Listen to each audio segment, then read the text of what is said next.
తాడికొండ చిన్న అనగానే మీ మండలంలో ఇసుక మైనింగ్, ఇసుక తవ్వకాల గురించి ఎక్కువ పేరు వినపడతా ఉంది. మీరు ఇక్కడ మండలంలో ఒక ఇద్దరు ముగ్గురు కలిసి మీరు చెప్పింది రాజ్యంగా అధికారం వచ్చిన తర్వాత నుంచి బిహేవ్ చేస్తున్నారు, డబ్బులు బాగా సంపాదిస్తున్నారు, అవినీతి విషయంలో కూడా మీ హ్యాండ్ ఉంటుంది అంటున్నారు. అసలు ఈ పేర్లు వచ్చిన ఇద్దరు ముగ్గురులో మీ పాత్ర ఏంటి? తాడికొండ చిన్న పాత్ర ఏంటి?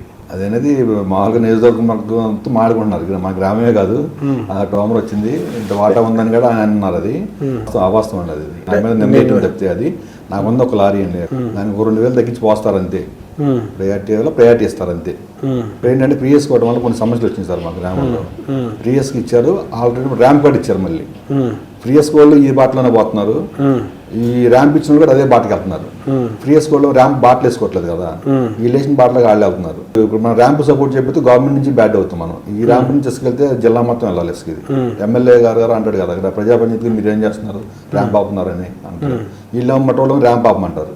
లేబర్ నాకు అడ్డం ఉంది, మా పోస్ట్ మాకు ఇబ్బంది అవుతుందని వీళ్ళ బాటలు వేసి పర్మిషన్ ఇస్తున్నారు, లక్షలు పెట్టి.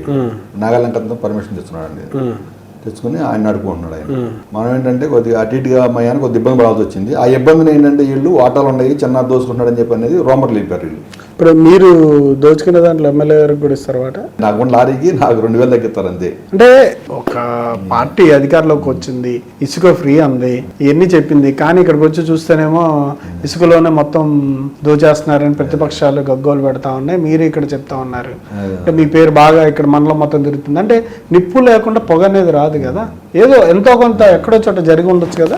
ఏదైనా సమస్య వస్తే రామరేకి వెళ్తాను నేను. ఈ ఎమ్మెల్యే గారు ప్రతి మీటింగ్లో ప్రతి దాంట్లో ఇసుక పుస్తకం పట్టేసినలో అసలు నా దగ్గర రావద్దు అంటాడు, అలా అవినీతి చేయొద్దు అంటాడు. ఈ బిల్లు ప్రకారం నడిచిందండి మాది. ఇప్పుడు వరకు బిల్లు ప్రకారం నడిచింది ఈ 4 నెలల పాటు. తర్వాత భవిష్యత్తులో అంటారు, మనం చెప్పలేము అది ఏంటి అనేది.